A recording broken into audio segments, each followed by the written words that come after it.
Mummy जी, चाय ले लीजिए। अरे कलमुही, तेरे हाथों से तो चाय पीते हुए भी डर लगता है, कहीं इससे तेरा रंग मुझ पर ना चढ़ जाए। अगर इन्हें इतनी ही शर्म होती तो मेरे इतने हैंडसम भाई को इस तरह फंसाती नहीं। बानी और शिवम की लव मैरिज हुई है।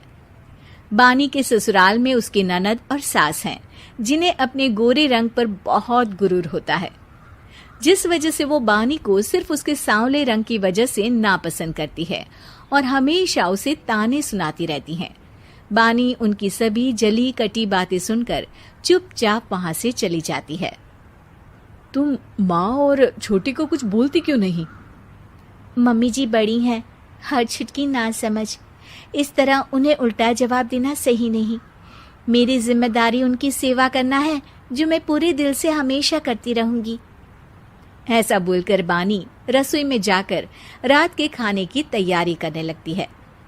रात को खाना खाते हुए बानी की सास उसे कहती है, कल मैंने अपनी फ्रेंड्स के साथ किटी पार्टी रखी है, समय से सारा खाना बना देना और अपना मनहूस चेहरा लेकर ज्यादा उनके सामने मत आना, समझी? माँ, बानी आप दोनों की कितनी परवाह करती है, फिर भी आप उससे इतना बुरा व्यवहार क्यों करती हैं? अरे एक तो लव मैरिज करके इस कलमुही को हमारे सर पर लाकर बिठा दिया और अब हम इसे कुछ बोल भी नहीं सकते क्या?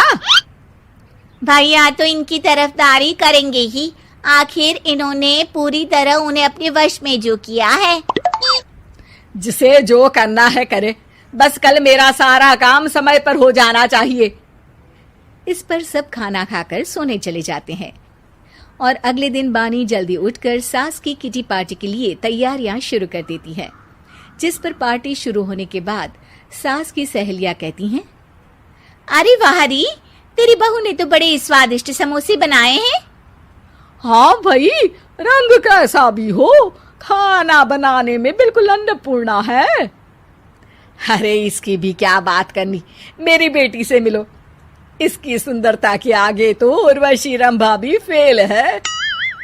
उर्वशी रंभा को तो फेल कर देगी, पर क्या अन्नपूर्णा बन पाएगी? अरे इसे काम करने की क्या जरूरत, उसके लिए बानी है तो, और मैं तो इसकी शादी भी किसी नौकर चाकर वाले घर में ही करूंगी। बानी वापस रसोई में चली जाती है और किटी पार्टी चलती रहती है। उसी रात को बानी की सास गुस्से में चिल्लाते हुए अपने कमरे से बाहर निकल कर आती है। हाय रे, चोरी हो गई, मेरे पैसे, पक्का पक्का इस कलमुही की वजह से हुआ है ये सब।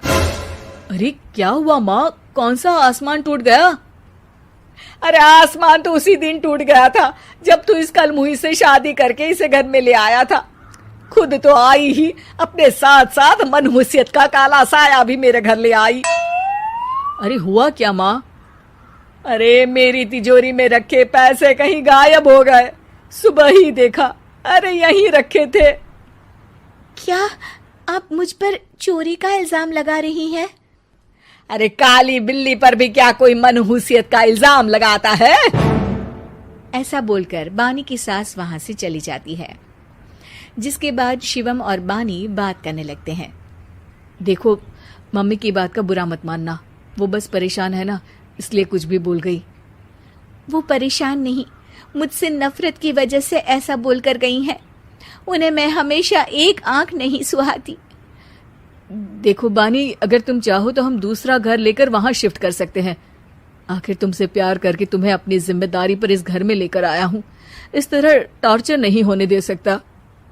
अगर आप साथ हैं तो मुझे किसी चीज की टेंशन नहीं, और आखिर वो हमारी बुजुर्ग हैं, हम उन्हें और छुटकी को इस तरह अकेले छोड़कर कैसे जा सकते हैं।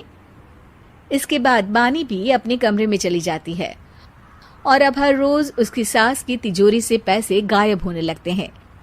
इसी तरह कुछ समय बीत जाता है और वो हर बार हर चीज का इल्जाम बानी पर लगाती है, पर बानी कभी कुछ भी नहीं बोलती। कलमुही नास पीटी, बहू को घर की लक्ष्मी बोलते हैं, ये तो पनौती बनकर आई है, पनौती। एक रात बानी की सास को आधी रात में प्यास लगती है, तो वो पानी पीने रसोई की तरफ जाती है। तभी उसे अपनी बेटी के कमरे में कुछ आवाज सुनाई देती है। हाँ हाँ, मैंने मम्मी की तिजोरी से हर रोज थोड़े थोड़े पैसे निकाल कर हम दोनों के लायक खूब पैसे इकट्ठे कर लिए हैं।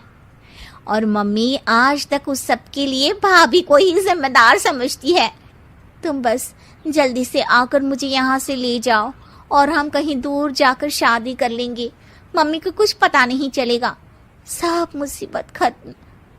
अपनी बेटी की ये सारी बातें सुनकर बानी की सास भौंचक्की रह जाती है और अपने कमरे में वापस चली जाती है। जब अगली सुबह बानी सास के कमरे में आती है, मम्मी जी, क्या बात है, आज आप कमरे से बाहर ही नहीं आई? आपकी तबीयत तो ठीक है ना? क्या छुटकी कमरे से बाहर आई या तुम उसके कमरे में गई? नहीं नहीं, क्यों, जाना है क्या? मैं अभी चली जाती हूँ। नहीं, कोई कहीं नहीं जाएगा। इस पर वो बानी को साथ लेकर कमरे से बाहर आती है, जहाँ शिवम भी होता है।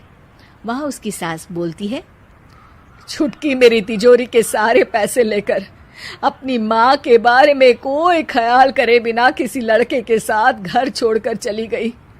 और बहू, तुमने मुझ जैसी सास की सेवा करने के लिए अपने ही पति के साथ दूसरे घर जाने से मना कर दिया।